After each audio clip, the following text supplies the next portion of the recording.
this is Stephanie and Derek Evelo, the Evelo team at Keller Williams Realty here in Indianapolis, Indiana. Welcome to our video blog.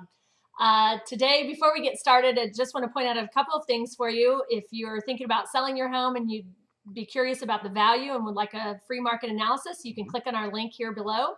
Also, if you're thinking about buying a home and want to search for thousands of homes here for sale in Indianapolis, Indiana, or the surrounding areas, feel free to also click the link here shown.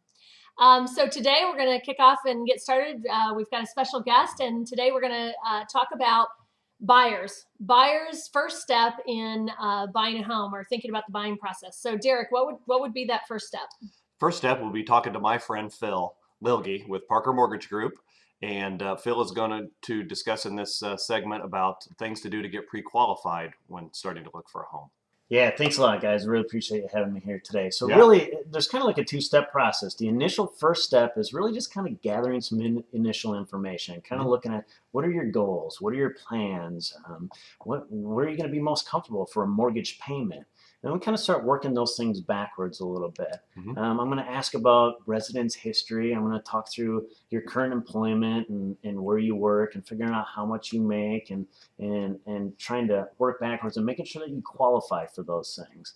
So this is when a buyer's just trying to get pre-qualified to get pre-approved. So this is just the like the initial steps. The initial step. Yeah, I'm going to gather stuff like date of birth, social security information, and take a look at credit to make sure that you guys qualify based on that information. Take a look at your income and make sure that everything's going to work out to fit for what your goals and your needs are.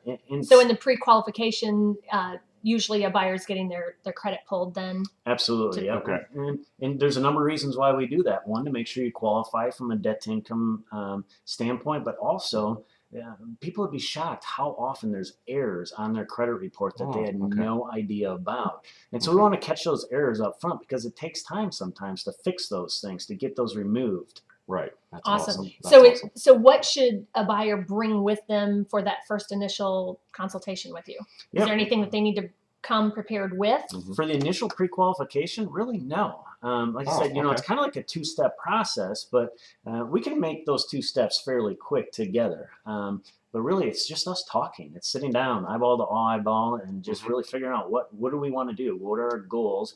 Take a look at that credit report. I'll go through the credit report with you and just see, does it all work out? Talk about down payment funds and the different program that you guys might be eligible for. So Phil, we just want to thank you for coming in today and sharing a little bit with us and with everybody out there in TV land about how to get pre-qualified. Yeah, thank you guys. Thank you so much.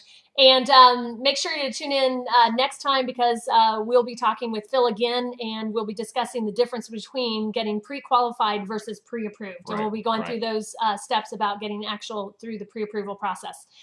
So thanks so much for joining us today, and don't forget to make each moment count. And if you do need to buy or sell, remember the buttons are there below and you can click those. Thanks so much. See you next time. Have a great day. Bye-bye.